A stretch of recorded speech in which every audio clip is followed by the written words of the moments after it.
This is Lisa from MobileTechReview, and for 2025, this is the Lenovo Legion Pro 7i.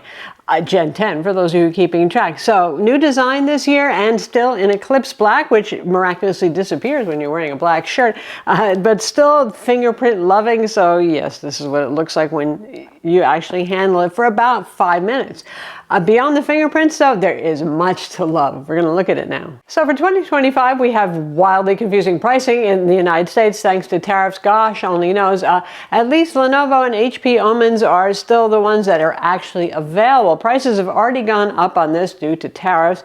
It started out the base price, well, not base price, but say for the RTX 5080, which many of you would like to buy, no doubt, started out around $2,600, $2,700. Now it looks like it's about $3,100.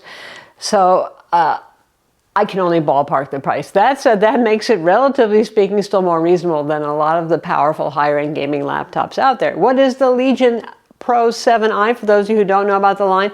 It's their full size. This means this is not thin and light ROG Zephyrus from Asus or Razer Blade or MacBook kind of fighting laptop. This is obviously a little bit thicker. It's not like ultra crazy chunky or anything like that, but it's a carry. It weighs 6+ pounds with a charger, which is a 400 watt, because Lenovo loves to give you the juice in case you're overclocking, and because it's a pretty OP laptop, that thing weighs about as much as a light Ultrabook in itself too. So it's a beastie. So this is a new design that they've got going this year, and it's a bummer, I know. The ports on the back were something that I loved. I know a lot of you did too, but guess what? They are now all on the sides. They redesigned the cooling though, so given the fact that this runs, relatively speaking, quite cool compared to some of the other gaming laptops that I've looked at in this size class, I'll live with the ports on the side if it means better cooling. So it's got what used to be an Alienware thing, but now is kind of ubiquitous with a lot of gaming laptops, that rear radiator section, or the little butt overhang in the back, which is where some of the cooling is. So the nice thing is, though, the heat and the fans, they exhaust out the rear. They suck from the bottom, and there's ample intake vents there, which is a good thing.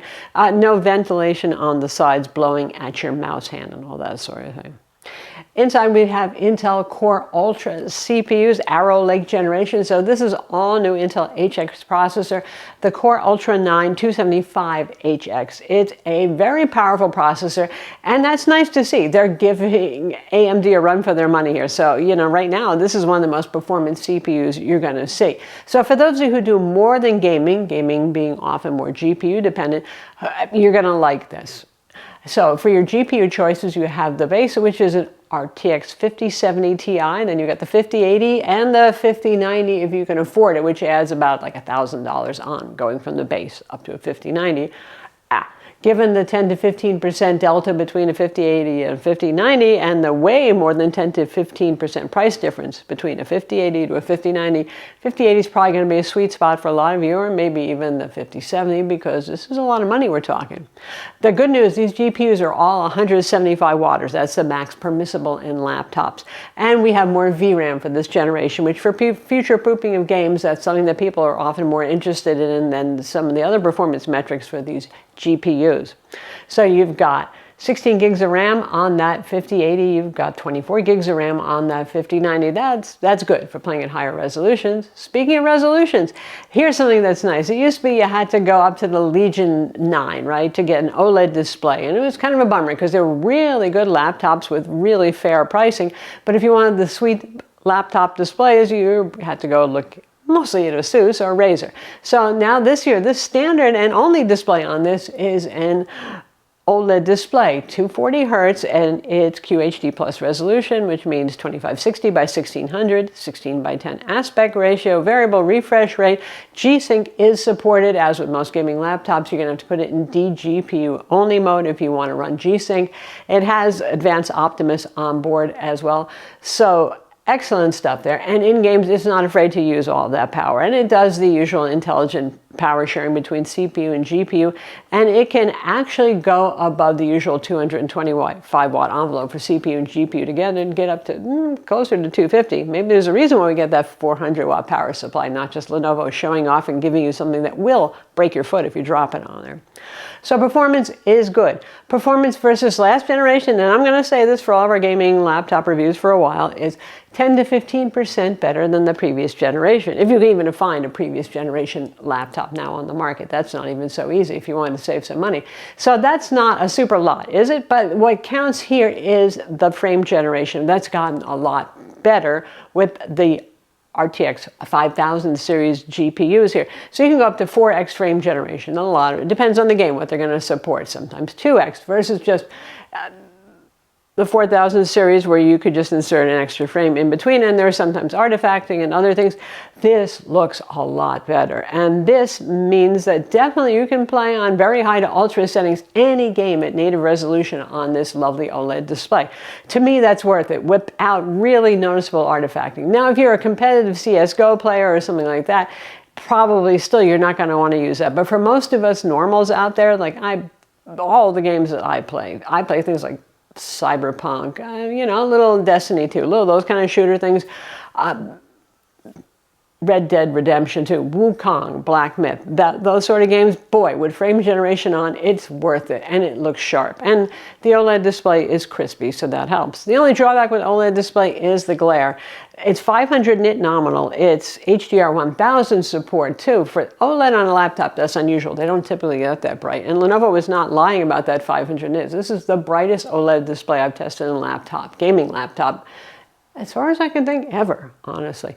So the brightness does help it. This is a glary laptop. If you're playing at night, no problem, right? But a lot of people buy laptops because they need to take them to school or work or the cafe or whatever. So you're going to be fighting the shine. Boy, shiny, shiny, shiny, shiny.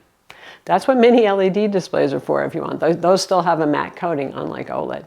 Only drawback there, other than that, wow, drop dead gorgeous display.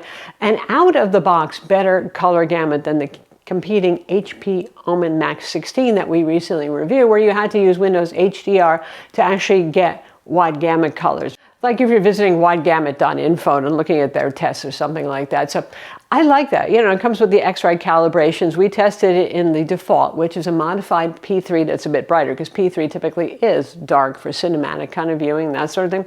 Anyway, well done there, Lenovo. That's nice. That was the one thing that I always missed on Legions. So performance on this, the CPU is strong. Okay, 10 to 15% easily better performance than, say, the Intel HX 14900 outgoing, and also it typically runs cooler using less power. So Intel is finally catching up with the efficiency. I mean, they could get great numbers because they could just use up all the watts, right? So now there's more efficiency, which translates to better cooling. So we have a vapor chamber inside here and the rear ventilation, like I said, and we have PTM for the cooling material, which a lot of people prefer. It doesn't tend to run out like liquid metal eventually sometimes does. And the cooling on this thing is just delightful. The fans are not egregious. They're not shrieky. They're not screechy. You'll hear them. It's a gaming laptop. But even in performance mode, which is how we run all the games that you're seeing footage of running and all the frame rate tests that we've done there, you know, you hear the fans, but you can still hear the speakers, the quad speakers that it has, by the way, which are decent, not amazing, decent. So that's good stuff. And the core temperatures, which typically, you know, the GPU is usually hard set to 75 Celsius, so it's not going to exceed that. But core temperatures in the CPU that used to run rampant on this, better than the HP Omen Max again that we just reviewed, typically capping at about, not literally capping, but typically topping out at about 90 centigrade, and often running at 85, while playing games at QHD plus resolution at ultra, ray tracing on our very high settings. That's great. That's very good to see. And that is a benefit of Lenovo's redesigned cooling and also the better efficiency of this Intel processor. So this is something I like to see. The laptop will last longer. It won't get as hot. It won't get as loud. Surface temperatures has been great for all the 2025 laptops, even some of the 2024 ones, that they have down with the cooling systems there. So you're not going to burn your fingers touching the WASD keys or something like that, or even the area above the keyboard close to the display there. It doesn't get burning hot. The undersides don't, but don't put it on your comforter or your lap when you're playing games, because that's where the air intakes are. You don't want to stifle it. Other amenities include Intel Wi-Fi 7, no surprise, with Bluetooth 5.4 and unusually high resolution webcam, 5 megapixel. It doesn't come with any video conferencing enhancements like you'd see on a Lenovo ThinkPad though, which is almost a shame because it's a nice camera, but it is still a nice camera. And it does have a webcam privacy shutter on the side. There is, however, no Windows Hello, no fingerprint scanner, and no Windows Hello facial recognition. So you're down to typing in your PIN to log into the computer, which seems a little bit old school. But then again, if it's going to cost me $500 less than some of the competitors out there, I guess I can live without it. But HP Omen's about the same price. It has one, though it is only a 1080p webcam. So I guess you get some, you lose some. For body lighting, this is, by the way, an aluminum chassis. It's nice. It's very rigid. It feels premium. You know, is the design the most exciting thing you've ever seen? I don't know. Some people feel like Peak Legion was 3 gens ago or whatever.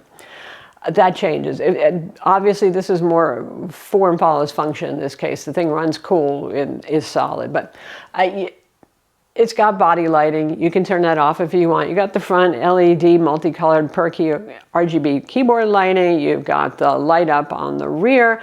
You've got those big ass nostril vents on the rear too. The keyboard itself, in terms of the lighting, is great. 1.6 millimeters of key travel, very nice to type on. Trackpad's okay, as far as I can tell. I think it's plastic. Clicks at the bottom, not the farther end that's closer towards the actual space bar of your keyboard there. It's fine. You have Thunderbolt 4 on board. Thunderbolt 5 requires a separate controller, so a lot of laptop manufacturers are not including that with gaming laptops. There it is. But you've got 2 Thunderbolt USB-C ports on board. You got USB-A's. You have HDMI 2.1. You've got the ports that you would expect from a gaming laptop. Ethernet, 2.5 gigabit Ethernet, of course. Here's a happy thing. Unlike the more power efficient CPUs that we're seeing soldered RAM now, these, like good old school gaming laptops, still have 2 RAM slots. You can get it with 32 or 64 gigs from Lenovo. That's DDR5, 6400 megahertz, which is the faster flavor of RAM that you can find in gaming laptops. Some of them use 5600, so that's nice. You have 2 M.2 SSD slots, and you have a choice of getting the boot 1 terabyte drive as either PCIe 4 or PCIe 5.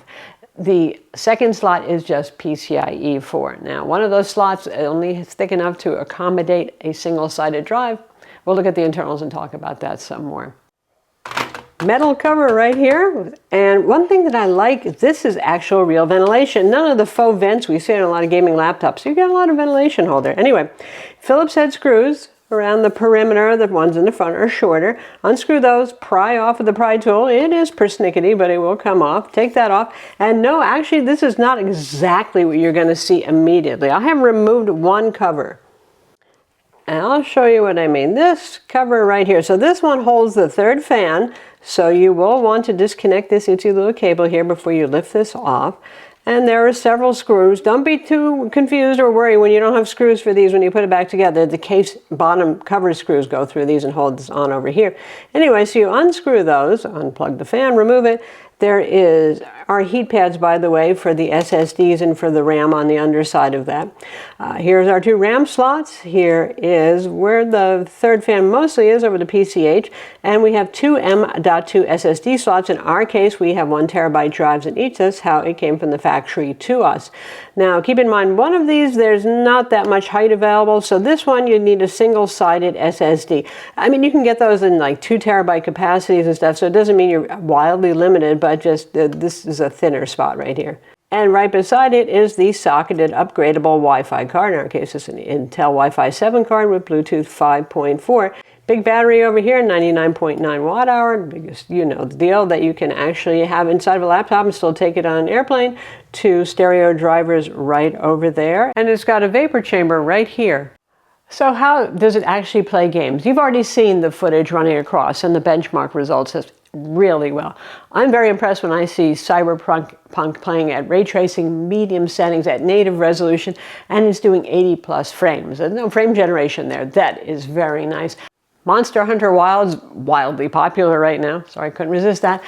With and without frame generation, both very good. Whether you're talking like the 80s for frame rate in no frame gen or the 130s with frame gen, both of those obviously wildly playable, and that's at very high quality settings there. So Nice. Even Black Myth Wukong, which is a kind of a real pig, you know what I'm saying? Given that this is not a fast-paced shooter or something like that, you can play that without frame generation and putting it on very high settings and all that sort of stuff. And it's okay, but you know, I would use frame generation with that one. That is a perfect use case for that. And nothing is moving around on the screen so fast that you're going to see artifacting. But all in all, I mean, the numbers are really where I would like to see them. And compared to my own personal last year's RTX 4080, very powerful Asus ROG Strix Scar 18 laptop, I'm getting better performance here. So nice. Generationally, there's improvement we'd hope to see. Using frame gen, there's a huge leap in performance. I'm Lisa from Mobile Tech Review. Be sure to subscribe to our YouTube channel for more cool tech videos, including plenty more gaming laptop reviews. And thumbs up if you like this vid.